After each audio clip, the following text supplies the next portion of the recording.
Right then, here we are. We're a little bit of an enforced hiatus because a bout of illness, Mark, which took you sideways. I had to delay our original meeting, and then just so happened that the time that we decided to book for, you got ill, and so we weren't able to record. But I'm glad you're fighting fit again. I was actually quite surprised when you sent me a message to say that you'd got ill, because that doesn't necessarily happen to you, really, does it? But anyway, if you say to me that you're ill, you're really ill. It was an out of date salmon fillet, and it wasn't too out of date, so I thought I'll go for it. It smelt fine. There was no tingling on the tongue. However, by 3 a.m, I was visiting the bathroom every 30 minutes up until just before we were doing the Zoom. And I had to fly to Edinburgh in the afternoon to start an intervention with Edinburgh Hockey Club, an 18-month intervention. So it was kind of, okay, we need to flush the system out, don't eat for 24 hours and allow it to run its course. Lesson learnt, my body is not robust for 1 day out of date salmon fillets. Wow, there you go then. That'll be a lesson learned, isn't it? Yes. It's reminded me actually of the famous scene in Monty Python's Meaning of Life where the Grim Reaper comes to collect the people who've eaten the tinned salmon. It's a brilliant scene. Highly recommend it. If I can link it in the show notes, I will. Showing your age, Stuart. Showing your age there. Well, at least the Grim Reaper didn't come to collect you. At least you were just indisposed for a day. Yeah. Right. So I think we probably need to start with our long overdue prize draw for the people who have been very patiently waiting to hear whether they have been able to access some extremely low cost access to all of your learning space, or the star prize, which is obviously the mentoring time with you. So I know you're prepared for this, and you're about to draw the names out of the official hat, which you actually officially have right in front of you. Yes, there we go. Upside down, but the PDS cap as we go through here. Now, I have all the names in here, all folded out. Now, the names are whatever your title is on the YouTube, where you wrote the comments, that is what's on. So this isn't actually the name of people because I don't know the actual name. This is whatever you call yourself on YouTube in the comments.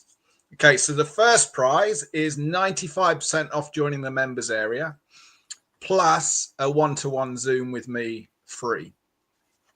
So that's circa £750 worth there. So I shall do a shuffle and then raise, so no one can think I'm cheating. You say when, Stuart. Say when. When. Oh, okay. So first prize is, forgive me if I pronounce this wrong, Michael or Michelle, Gentile or Gentil 69. So spelt Golf Echo November Tango India Lima Echo 69. So if that's you, please send a direct message to Stuart or direct message to me, and I can check that's you. Obviously do it through YouTube. So then we can get in contact and sort out your prize. Runners up. So we have Maxio Pondo, MBAI 3384. So you have a 75% off joining the members area.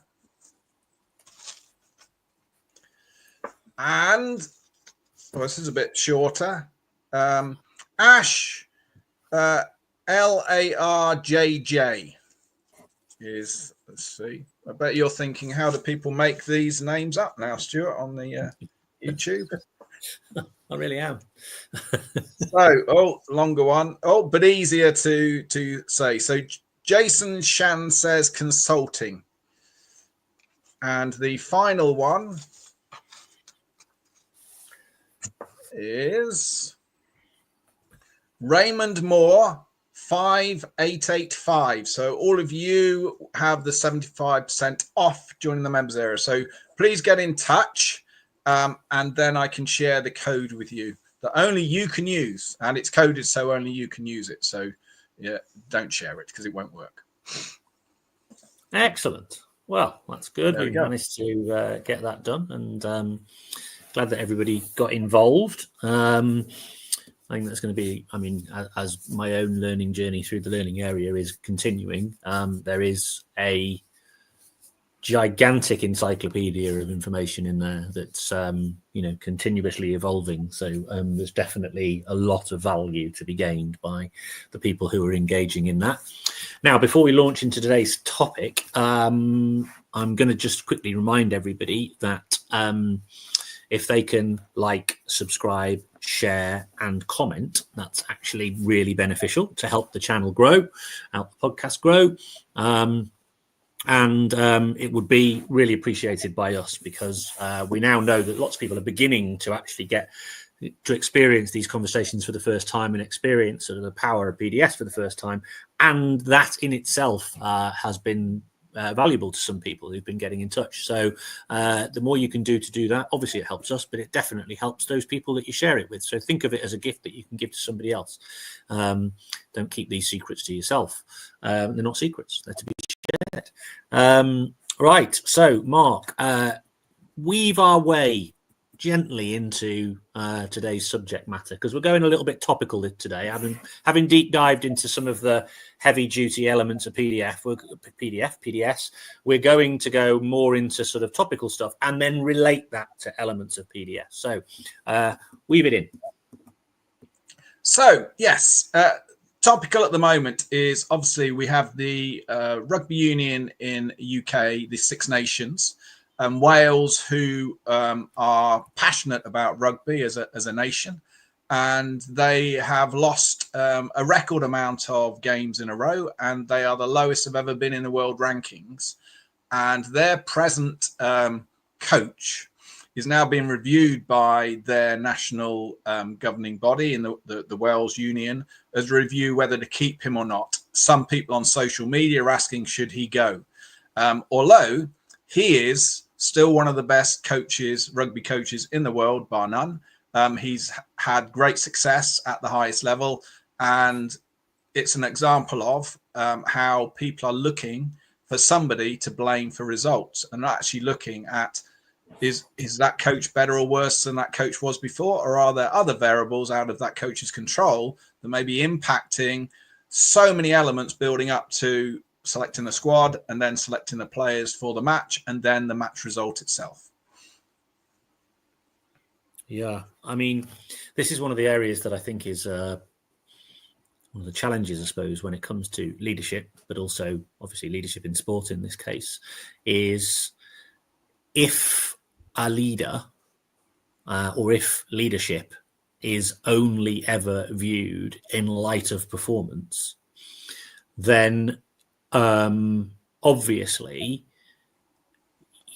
that individual can't have just changed. They haven't gone from being a really good leader when the performances were going well to a really poor one when the performances aren't going well. There's other variables at play. Now, it may also be that there are certain things that have changed. There are certain things that have happened within that individual, or, sometimes things run a life cycle and actually they need a bit of a refresh, or sometimes that leader's making an active choice to rebuild an organization because, a particular group of individuals have moved on or changed, or injuries, or a range of different factors, and then they're rebuilding. And so this is about, kind of putting in place the foundations for longer term success. But in the high octane world of elite sport, you don't really have that luxury, do you? Results are everything in many ways, and that becomes an extremely challenging place to be. Yeah, it's huge. There are so many variables. I talk a lot in the members area about expectations and pre-agreeing expectations with the people of influence. So that may be if you're a manager, a senior executive in business, is when you take on a job or a new cycle of performance, is pre-agreeing with the owners, whoever those hire and firers are, whoever the board is, okay, what are your expectations? Let's agree what they are on this journey. What is success for us? What does it look like? And what's our expectations for 6 months, 12 months, or in certain competitions? And then keeping people into the loop. Now, often that doesn't happen. So we have what's called invisible expectations. Now, in business, what you don't get as much as in elite sport is a fan base of social media sharing their opinions after a result, and pundits on TV sharing an opinion after a result. You may get that on the stock exchange. You may get that some of the investors, whoever owns a business, whether it's employee owned or some top person coming and buying and expecting profits. But if we don't do that, then literally what people tend to grab onto is the result and not understanding where we are. Now, if you look at Warren with Wales Rugby in itself for many years domestically has really been struggling with depth of players and how they're investing in where a national coach would select the players.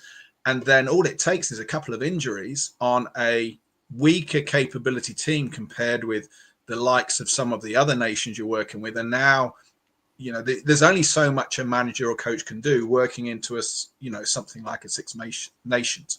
You also then have, if you relate that to soccer, you have Manchester City, who's been dominant for many years in championships, winning leagues and championship cups. And all of a sudden now that, mid-season before November, December, I don't even believe they're in the top four with the same manager who was before seen as one of the greatest managers.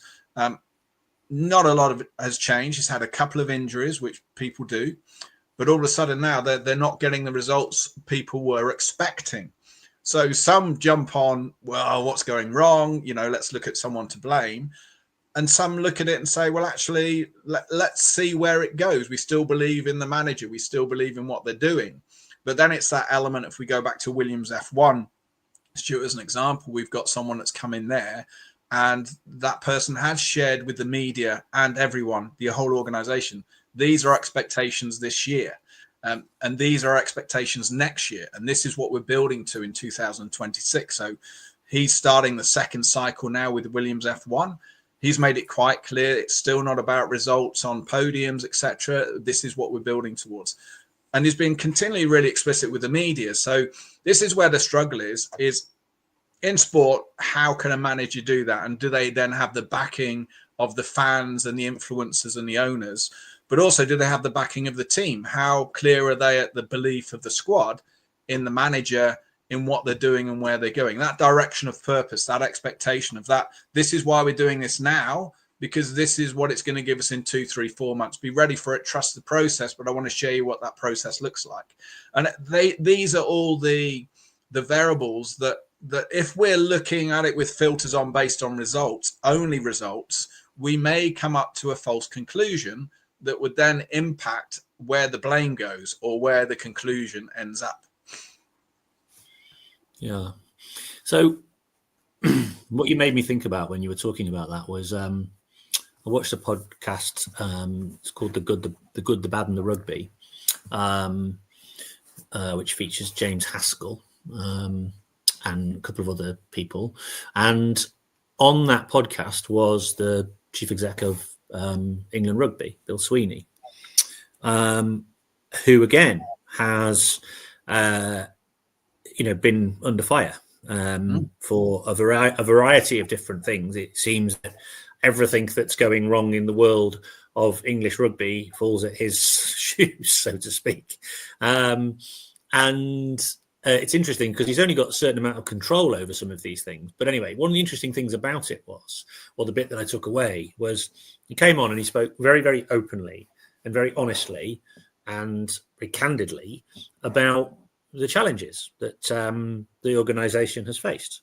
And one of the things that the host said to him was, why did it take him so long to come and talk openly about those things? Like, why was everything not necessarily presented? And so what you were talking there a little bit about, I think it's really easy for sports organizations to be very sort of behind closed doors all the time. And I think when you think about sort of environmental influences, and I think a lot about environmental influences on human behavior, as a somebody who's influenced by ecological psychology, and the dynamics and how those dynamics change people's openness and their willingness to engage and all those sorts of things. And as you quite rightly point out, we live in a voracious media ecosystem that is, just unquenchable in its thirst for information on a continuous basis. And the danger is, and I've experienced this myself, that if there is an information vacuum, then people will fill that vacuum with their own thoughts and ideas, as opposed to commenting on the information that they're being presented with, and that's slightly different. And so in the case of, I forget his surname, but James, who is the CEO of Williams F1, he's been very deliberate in making it very, very clear what is excellence for them, what is the performance parameters that they are aspiring to, and being prepared to be judged against the meeting those performance parameters and explaining the process of building, and not over-claiming and saying we're going to be here and shoot for the moon and this, that, and the other, being very, very deliberate about what he believes his organization will be doing and the process that they will be making so that they can go on to this longer term journey of performance. But being clear about excellence for us looks like this at the moment, with what we've got, with the resources that we have, defining excellence for himself, which we've talked about previously. And with this conversation with Bill Sweeney, it just struck me that how the dialogue and the conversation that he had, which was pretty frank, to be fair. And some of it was like some of the challenges leveled at him were just unbearably naive. They had no understanding of the complexities of running a £100 million operation like England Rugby, and the various different demands placed from the community game and the professional game and all these different dimensions that they're working at, and the ways in which you have to work to ensure that there's a genuine sense of togetherness and people feel like they're bought in, and their governance structures, which can sometimes be a bit painful and difficult and slow, but are necessary in order to be a democratic organization where people have a voice. And it was painful and all those sorts of things. But what was great was he prepared to stand there and do it. And it reminded me actually of a really powerful leadership phrase that I got from Tim Hollingsworth, who's the CEO of Sport England. He's actually standing down in the summer. And he said to me that sometimes leadership is standing in front of the plane. And he was evoking the time when there was a CEO of, I think it was British Midland, and there was a horrible air crash years and years and years ago. And he said, sometimes as a CEO, you've got to take it, and you've got to stand in front of the plane, and you've got to say, here I am. This is what's happening. These are the things I'm trying to do. These are the things we're trying to get better at. We recognize things aren't right, but we need to move things forward. And I do think this framing of defining excellence and being clear about what that looks like, because when he explained the stuff he'd done financially, where they were, which was a financial wreck, to where they are now, which is actually a financial powerhouse, English rugby's in really, really good health, and now beginning to start to see the benefits of that. And I'm not saying that just because they beat France at the last minute on the weekend. I'm saying that we are beginning to see the green shoots of a rebirth of English rugby, right? Which is a really good thing to see. And people don't make the connection because there's usually a time lag between these two things. The organisation gets itself organised, and then the performances on the field come there behind. But you don't see the work that the leader does, and sometimes they get removed before they actually get the chance for the work that they've done to take it on. So, sorry, that's a very long-winded explanation, but I just thought there's a lot of thoughts there that just seem to connect with this notion of framing excellence, but being clear about it and explicit with people. And that's the bit, not leaving it the grey. And that's the bit you talk about a lot, leaving it in the grey. And I think too many people are leaving it in the grey. Yeah, and also it's not allowing the tail to wag the dog. So when I'm working in global business and in the elite sports, the amount of conversations I'm hearing when I'm in the room about, well, what should we say? To the media, what should we say to the board, as opposed to, well, hang on a minute. One, we shouldn't be reactive. What did we agree? Are we aligned? Are we on the path we said to expect, and why we're on that journey? What we're looking at? What are our performance markers you can look out for now in this first 6 months or a year? So then the people are looking for them. If we're not doing that first, we become reactive. We become reactive to their unhappiness. And now we're thinking, what should we say? And I think it's even tougher for the media, where we've got managers and coaches, what should we say to the media? What should we not? Because they know whatever they're going to say, that recording is going to be edited, and something in that recording is going to be shared globally across social media that may be out of context. So the cleaner we are, and not allowing things like the media or influencers are not helpful to make sure, actually, what are the things are we saying? Have we pre-agreed it? Have we set the vision and direction and the steps we're taking? Is everyone of influence? Are we clear on that? And if things aren't going well or things need to change, are we being proactive then and saying why? What tends to happen a lot in business and in sport is when things aren't going well or people don't commit to what they've said they're going to do, is they become silent with it as opposed to actually interacting it. They're going, oh, I won't mention something, I'll avoid, or I'll come up with an excuse. Go, no. Now's the time to have the conversation. Let's have it early, because then we can understand each other and do something about it and make the adaptations and move forward. The more it becomes silent, the more it starts to splinter. And the problems become bigger. And then near the end, now it's a bigger problem that requires more time to find a solution for. So that pre-agreement of clarity, letting everyone of influence understand this is a journey we're on, this is what to expect in these time phases, this is a reality of what we're working with. So James, as you said in Williams, made it quite clear, look, we haven't invested in the infrastructure, all the design elements we need to, etc. But this is where we're going. But the ripple to results is going to be 2-3 seasons away. That's where we're going to go. And also now an example would be, and you talk about ever changing, Stuart, is obviously Formula One's an example, is in 2026 there's a whole rule change. New engine, dynamic rules, aero rules. So therefore, why invest now on something I'm not going to get a return on? Why not build the mechanisms for growth and success in people, organizational change, and the equipment, the design to be ready for the big change in 2026, but make everyone aware of that and then get people excited about what do I need to do now that's going to have an impact for 2026. Now we can do that in business. We can do that across sports. I certainly do that when I go into organizations, and this is where that first element of behavioral shifts in people that are used to avoiding. People are used to making excuses. People are used to reacting to defend their position and not proactively looking forward and being open if they don't understand, if they disagree, if they struggle with understanding of clarity of role, and having the conversations early, then having the conversations as we go and keep them alive. That's when things become easier. So this is where you're going to get someone like James for Williams F1, for example, when he gets interviewed this season coming, he's in a good place because he's already made it clear. Well, what did I say we were? Well, we're here. We're ready. We're a little bit ahead. We're a little behind, but we're on track. But these are the influences. This is why we've had to adapt, or this is why we're slightly ahead. But hey, we've just got a podium. Don't get excited and expecting a podium again next race, because this is why we got the podium, because of opposition, crashed out, weather conditions. We got there was lots of variables that gave us that result, but don't expect it next week, because that's not in our control. And it's that level of clarity allows people to better understand the journey somebody is on. And I think managers and corporate organization can do better with the board on that.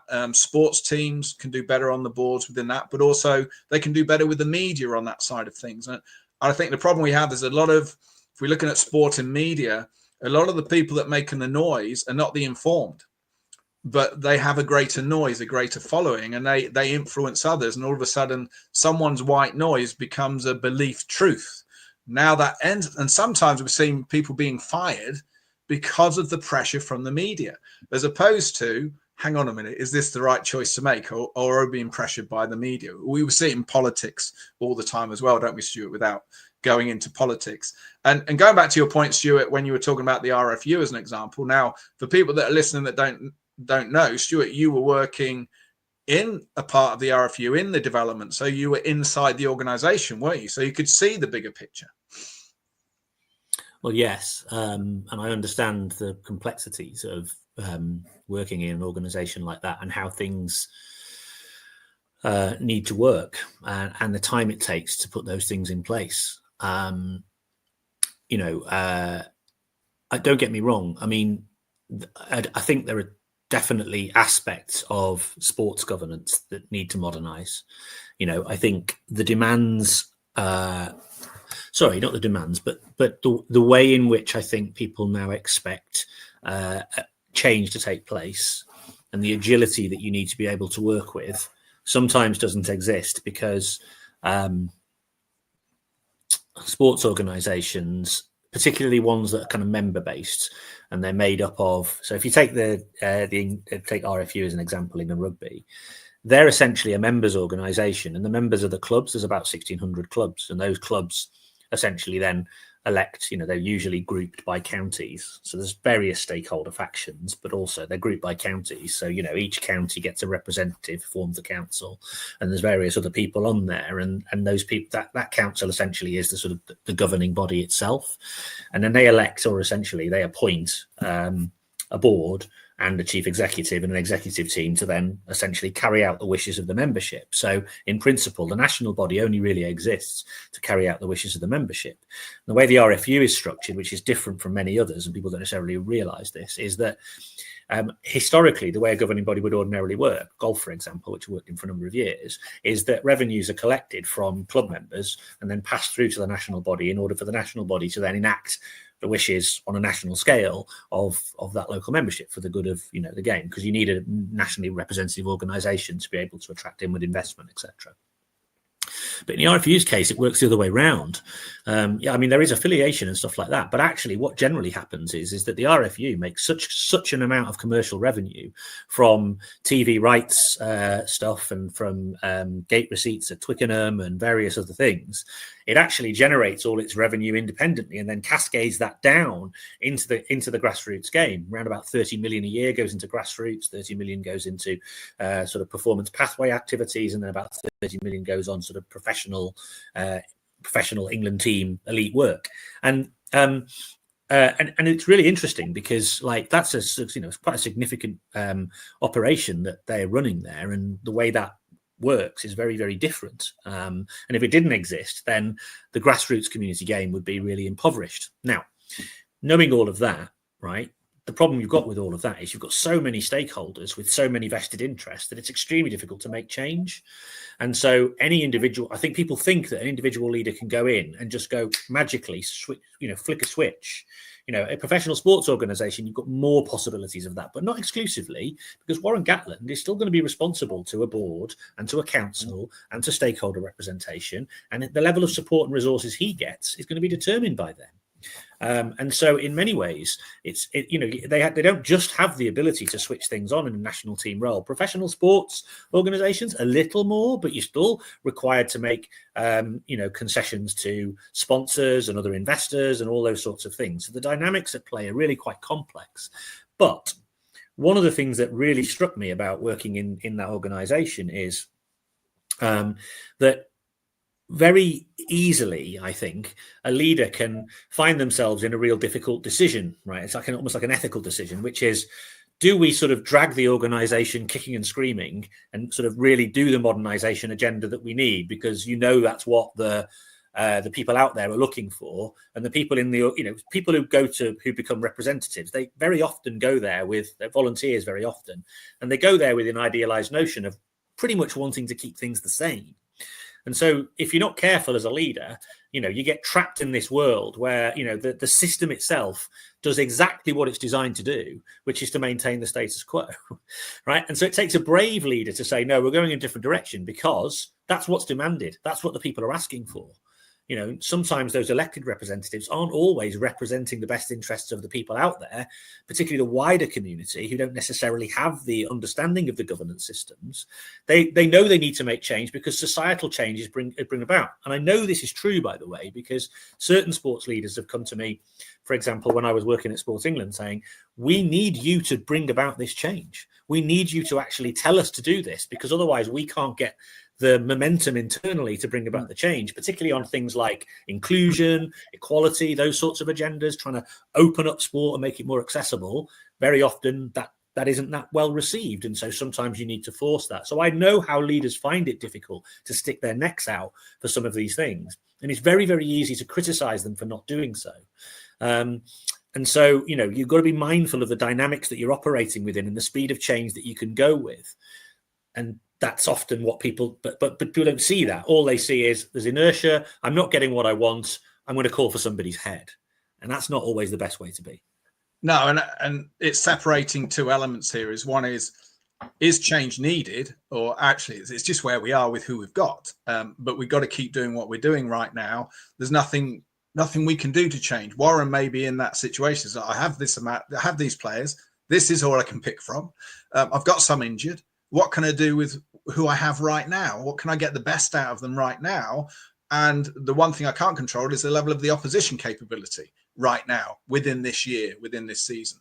So that situation is, can I win the hearts and minds and keep them within the team of influencers I need to? So one is aboard, hey, you're doing the best of what you got, Warren. No problem. We believe in you. There's no point in getting anyone else in. You're one of the best in the world. And then within the players and the fellow coaches, no, we totally believe in what you're doing, Warren. You know, what can we do? We've just lost on the bounce. What can we do right now in our performance and our behaviors that will give us the best chance of success in every single practice session, building up to the next match? And also, we need to manage the injuries. We need to manage the load. So all of these variables, that's where someone like a leader. Then we have the example of the change element is recognizing, well, what do we need to change? So we need to know where we need to go. Well, that's that lighthouse point. What does it need to look like? Okay, so where is the change required? Then how do we share the required change with the people that need to change to get them to see the value of the change? Are we spending time doing that?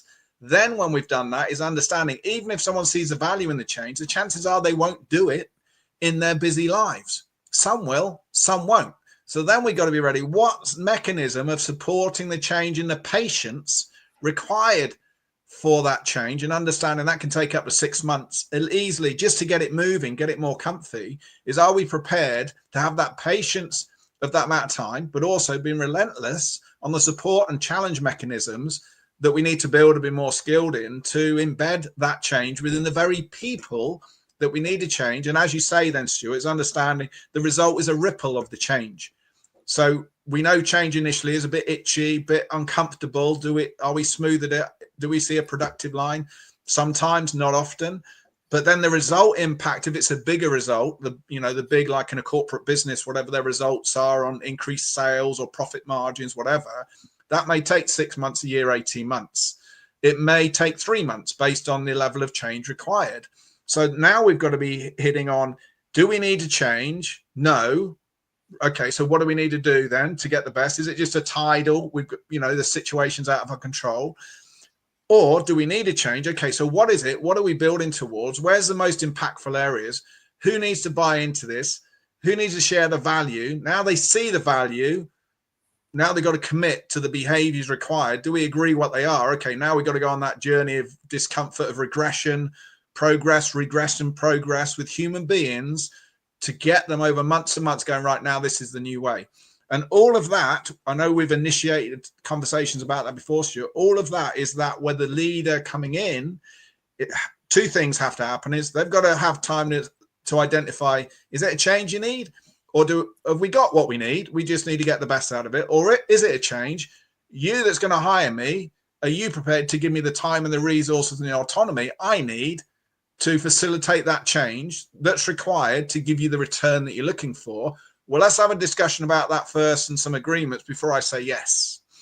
And again, often some organizations of a manager or a head coach manager coming into sports, they don't have that conversation because they want the job. So this is the clarity. And now we're back to the first point you made is now if it's a media element, are we making it very clear to the media, look, this is the journey we're on right now. So this is what you should expect.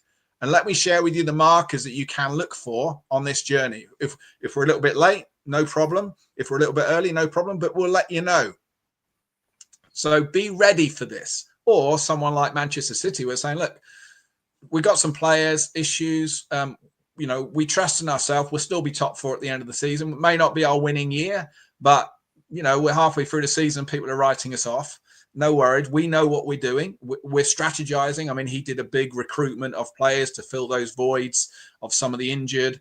Someone like that is still a great coach and manager based on the parameters of the type team he's building. Now, he may go to another team and not be successful because their culture doesn't align to the way he coaches and manages. So it would be like, square peg, round hole, and saying, hang on, the amount of change we'd need to fit into you of leading us is too much for us.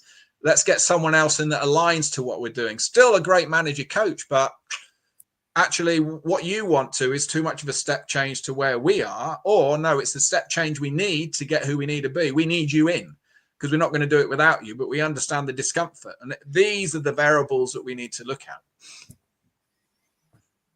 Yeah, I mean, wow, there's a lot to unpack there. Where my mind went was, it strikes me that the other bit that probably people maybe aren't factoring is like how the world adapts. So, for example, you know, if you take, let's take an example of being in the high performance context. So if you take the likes of, say, Guardiola, for example, you know, Guardiola had a way of playing that was extremely impactful.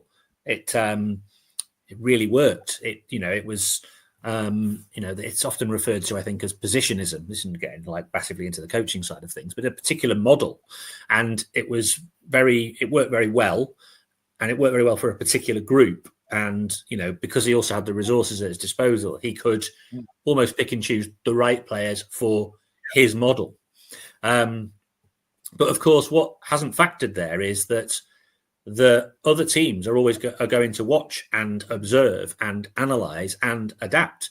And this is true in business, isn't it? Because, you know, you might have success for a period of time, but other competitors are going to see what you're doing and then either go, well, we can do that better, or we can do it differently, and this, that, and the other. So this process of adaptation is key. Now, this is where I've spoken to you previously about wanting to do a bit of a deep dive into ARP, because I think there are other applications in ARP.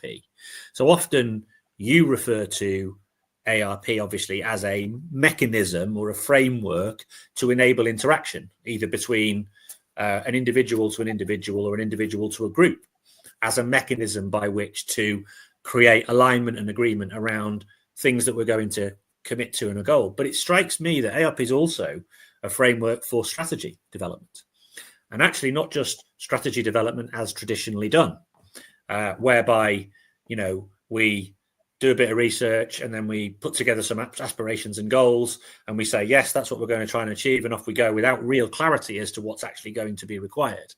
I actually think it's a strategic. So for me, strategy is something that is continuously evolving. So yes, you would scan, i.e., understand the market, understand the landscape, understand what competitors are doing, understand where you are, and then understand state, i.e., where are you, where are we now, what are we trying to achieve, what have we got, what resources have we got at our disposal, what's the best way for us to move forward, how are we going to do that, and then as we move forward and we go into the commitment phase, we commit, we review, but we can only review if we've fully committed.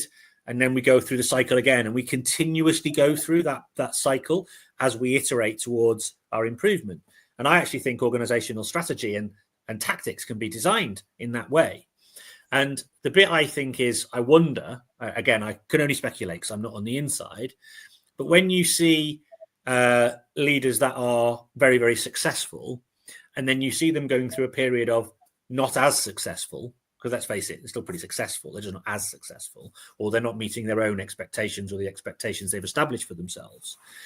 I sometimes wonder whether it's actually more of a failure to adapt, i.e., there's a little bit of rigidity to a system or a rigidity to a model that has brought success in the past, without necessarily understanding that model needs to continuously adapt if success is going to be maintained. And let's face it, you can't win everything all the time. You know, only one team can win. So performance parameters need to be established that are different. But for an organization with the resources, say, of Manchester City, you know, the top four is an absolute, you know, anything other than top four is unacceptable, isn't it? So where they are currently languishing, where they are, or, you know, on the outsides of that, is seen to be unacceptable. And it may well be that they'll recover and they'll get back into the position they're expected to be in which case that would be an acceptable result. Not exceptional, but acceptable. You could argue that the serial winning that they've been doing was exceptional, and they're actually now at a more acceptable level. or borderline onto the unacceptable. But I'm wondering if essentially those results were required in order to force adaptation, because up to that point, maybe a degree of comfort had come in. Again, I'm only speculating, but I just see this as a bit of a pattern emerging in organizations that don't necessarily perform that well, is they're not continuously revisiting their strategy. They say, this is what we're going to do, and we're going to do this for the next 10 years. Well, I think that's madness. Or the next 5 years, because those time horizons, there's so much stuff that changes in the meantime. You need to review it all regularly on the basis, but it takes so much work to even create a strategy that people just go, right, brilliant, we've got that done. Right, now we'll just crack on with this business as usual, and then we'll see where we end up at the end. Oh, blimey, we haven't quite hit the target. Oh, we need to do a new strategy. No, I don't think we need to do that. What we need to do is just be revisiting all the time, checking in on what we said we were going to try and achieve and see how realistic that is. And I think ARP is a really nice framework for strategy development and ongoing business improvement. Yeah, 100%. I mean, it should be used even itself, if it's a player on the pitch or a court, or a manager itself, or as an organizational team, is looking ahead for great judgment, but looking at all the data. And then, as you say, ongoing reviewing, looking. And it's a bit like if you really looked at the plan, do, review common model that's been around for many years. It's not really a plan, do, review. It should never be a plan, do, review. It should be a strategize, commit. Review, strategize, commit. Review, strategize, commit. It can't be a closed loop. And that's that point of, are we making the right decisions based on where we want to go now? Okay, how are we doing? Let's review it. Use a framework, so we're not just looking at results. We're looking at the behaviors, the choices, the variables, the influences to go again. But also, how's our execution and our choice separately? That's that back to, am we committing? How's the execution? Is that an upskill required, even that's in business? Or is it the choice element, evolution? But we're going down on, it's a bit like if you've ever done mountaineering or any map reading, you've got to keep realigning and checking the weather conditions, how boggy a marsh is it more flooded, etc. You're saying, well, here was my grid route to A, B, C, D, but actually now I've got to make an adjustment. So I use a compass and a map, readjust. I'm still understanding where I need to go, but it won't be a straight line to get there. But they're informed decisions on the move. And often you're looking at the what ifs before you start. Okay, here's the direction we're looking at, but what are the influences? So weather, instance, injury, illness, time frames, all of these things are variables we need to be ready for. So we're looking ahead. And the other element you mentioned there, Stuart, I'm going to use a different language, but it's really important. And we can use Manchester City as an example, is what I call capability combination. So you can see this in business or in sport, and sport's potentially the easiest to see it. So when you look on a pitch or on a court, you'll have a combination capability. When you put a set of players out within their individual capability and them understanding how to read and bounce off each other, you find that capability combination that just works really, really well. And there's that flow. And, when they're on the pitch as a combination, I can sit back and I've got a smile on my face because I know they're going to execute really well against any opposition. As soon as I move one of those players out and put another one in, even though I've only shuffled one player, the combination capability can drop by 20%, 25%. So that's a mindfulness of saying, okay, two things here if I'm in a sports team, business as well to a degree. With the ever-changing world around me, are we reviewing and be proactive and go live? And is the capability combination future-proof that if someone drops out, decides to retire or hands their notice in or illness, have I got futures to step in there and maintain my capability in our combination that work together interdependency that make us effective and robust? So it's easy to see on a team where you take out one or two influential players and all of a sudden that team can't perform as much. And then align that to what you were saying, Stuart, is opposition will, if you're successful, they'll start to work you out. Now, then you may have a team that's so capability combination strong because you've got the money to pick and the smartness to scout and buy the right players in, that whatever someone does, they can't break you down because they know how to break you down. They just can't because you're so good. But slowly but surely, and we've seen in any sport, no sports team has been number one for 20 years, 30 years. It always has a cycle. We'll get a team at the top for a few years. They start to slow down. Another one comes up. But as you say, there's so many variables. It's almost impossible to stay at the top. But what we can do and businesses can do is, can they future-proof? Can they be more organic and looking at what are we doing now? Are we just sticking with what we got because it's working? Or are we saying, actually, how are we setting up success if we have an individual that moves out? Are we setting up success if we have this adaptation in the world that's going on? COVID was a great example of world impact. One of the businesses I was working with, a global business, the cost of freight, sea freight, went up so much. They were at a loss, everything they were selling before they even got it to the supermarkets, because of that one change of the shipping just threw their prices up for crates. Something like that. Could you think ahead and say we're going to get this global thing called COVID, and the air freight and sea freight is going to go up by 200-300%? Possibly not, but could you look at, yes, there are price changes. Are we ready for them? Buyers, environmental conditions, etc. If you're business and you're buying something that's fruit, vegetables, etc. But in sport, I think you can break it down to the same. So what we've got to ask ourselves is it the right person for the right job? Are we getting the support and autonomy they need? Are we giving them the time they need? If there is change, do they know how to change? Is there a strategy of change that's robust in the humans that need to change, and getting them to see the value to the direction and a support mechanism for the change? Or do you need support in those areas? And then are we giving people the time they need to get the ripple of results based on what we agree successful results are, not expecting to win a league, etc. for every team? It's impossible. Or an organization that we're going to be world number one in this sales, that may be impossible. But what are our success markers? Are they achievable? Can we benchmark them? Can we continue to review? Are we getting the best out of what we got that we don't need to change? Or do we need to change? What is that change? And is our intervention a successful one to bring about the change we need in the people that need to change? And often that comes from the owner or the business leader or the manager. Maybe they're the person that needs to change first, but they're looking for everybody else. And that goes back to your first point, Stuart, on when you're talking about the national governing bodies. I've seen it with them. I won't mention any, but there are some great ones, some I would suggest not so great at this. Certainly with businesses, the people that need to change are the people that you're speaking to. But they don't want you to come in because actually they're saying, well, that means I need to change and I'm on the board or I'm the senior manager.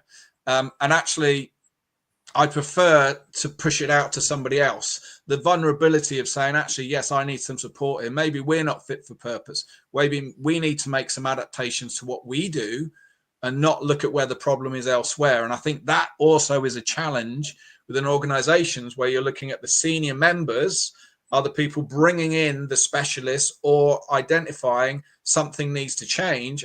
Are they first self-reviewing themselves?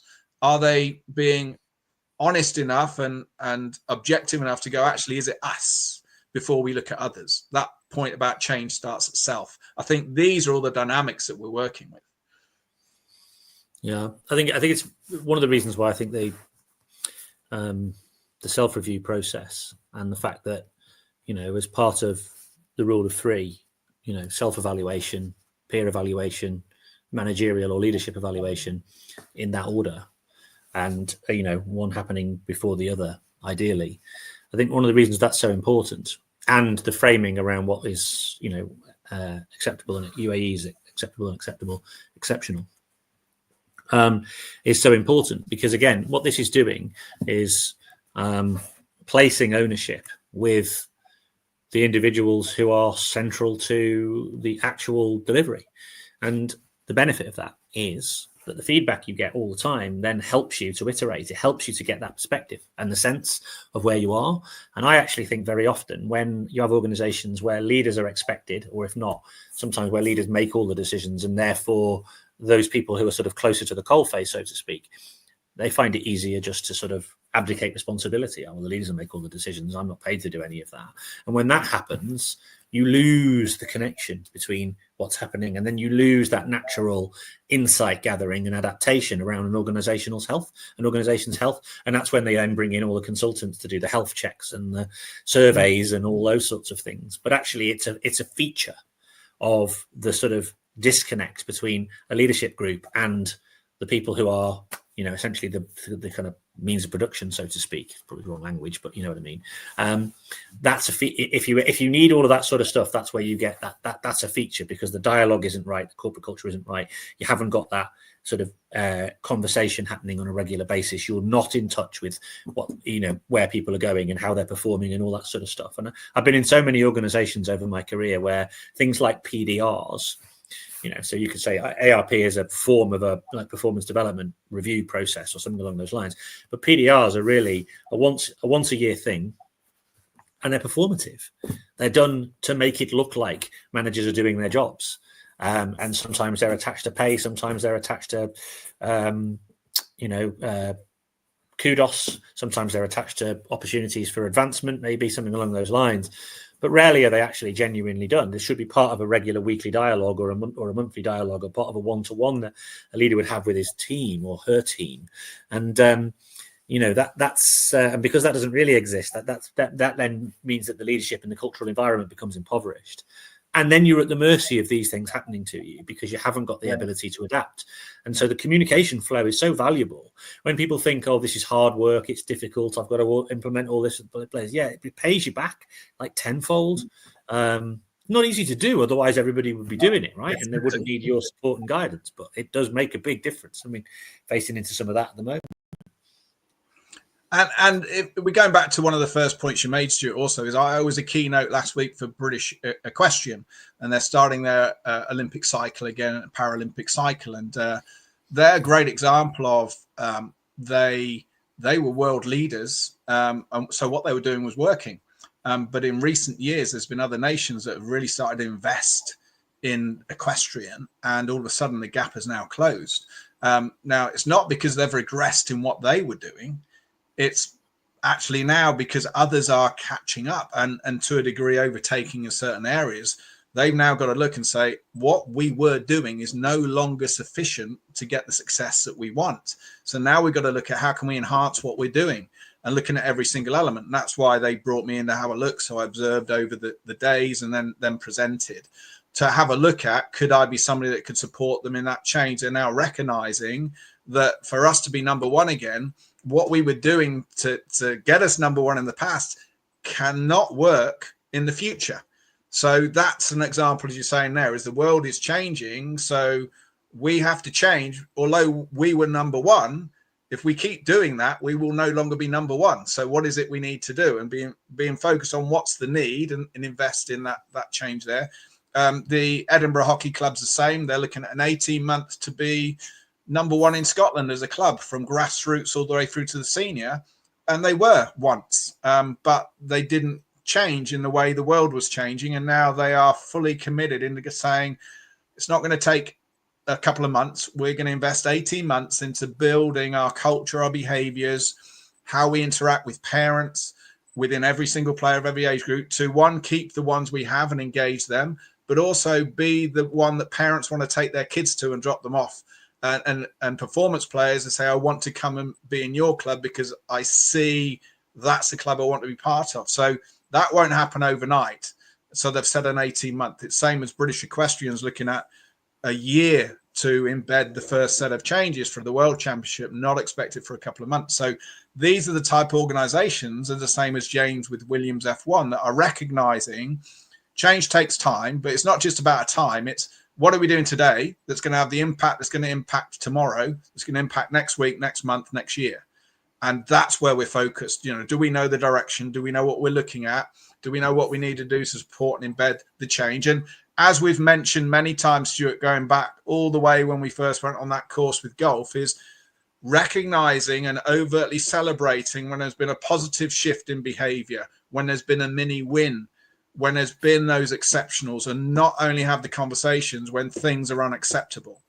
So this is back to, I think we spoke the last time, or one of the other conversations is, if we're only reviewing in detail when something goes wrong, fundamentally our reviewing process is not fit for purpose.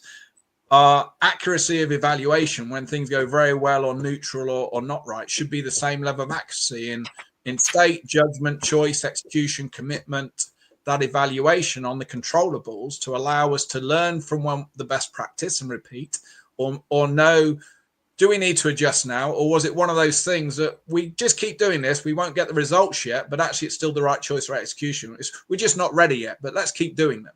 So that's the fact of performance is a behavior, not an outcome. Not look at the result now and go, we need to change. I go, actually, no. We're on the right path. We're just not there yet to see the result outcome. But based on our measures, we are minimum acceptable based on what we've pre-agreed, based on our measures of performance now that will build us for the future. Love it.